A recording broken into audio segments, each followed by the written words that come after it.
মাননীয় মন্ত্রী জনাব সালাউদ্দিন আহমেদ এমপি, মাননীয় মন্ত্রী স্বরাষ্ট্র মন্ত্রণালয়, সকলকে আমি ডায়াসে ওঠার জন্য অনুরোধ করছি।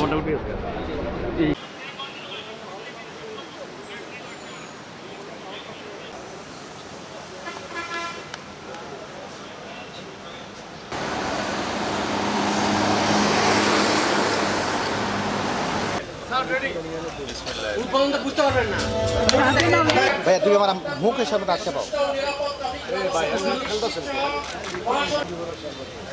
আমরা এখন মাননীয় প্রধান অতিথি মহোদয়কে অনুরোধ করছি।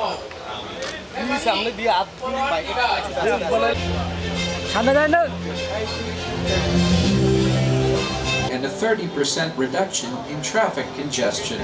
Bangladesh Highway Police leverages digital and intelligent infrastructure to safeguard every kilometer of Bangladesh's N1 highway, making roads safer and travel more efficient.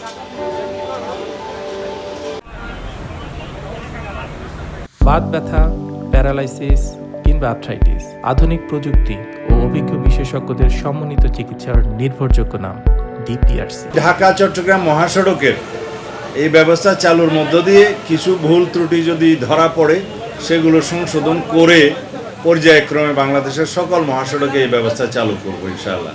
আর মহাসড়কে যে চাঁদাবাজি হয় সেটা মালিক পক্ষ থেকে হোক, শ্রমিক ফেডারেশনের পক্ষ থেকে হোক বা পুলিশের পক্ষ থেকে হোক, সব কিছু ক্যামেরায় যেহেতু রেকর্ডেড থাকবে, আশা করি এই প্রবণতাটা কমবে এবং আমি বিশ্বাস করি জনগণের সহযোগিতায় আমরা মহাসড়কে চাঁদাবাজি বন্ধ করতে পারব।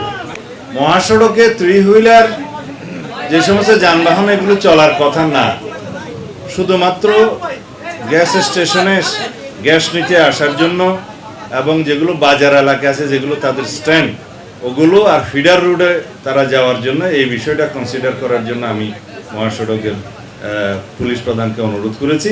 এগুলো আমরা একটা শৃঙ্খলা নিয়ে আসো, তবে কোনো অবস্থাতে মহাসড়কে নন মোটরাইজ এনি ভেহিক্যাল অথবা 3 হুইলারগুলো মহাসড়কে চলতে দেয়া ঠিক নয়, সেটা আমরা মেনটেন করব।